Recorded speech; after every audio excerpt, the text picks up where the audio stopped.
বান্দাটাকে আল্লাহর দিকে ফিরানো হবে।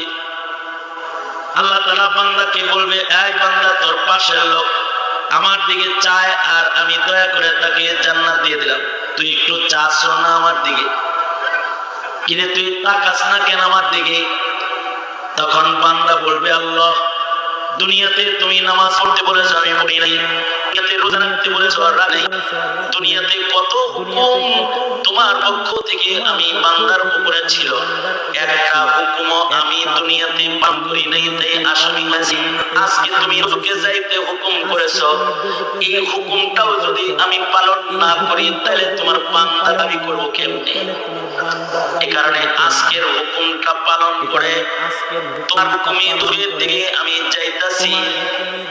তোমার হুকুমটা আদায় করার জন্য তোমার দিকে আমি তাকাই না। আল্লাহ তাআলা বলবে, দিকে আমি তাকাই না। আল্লাহ তাআলা বলবে,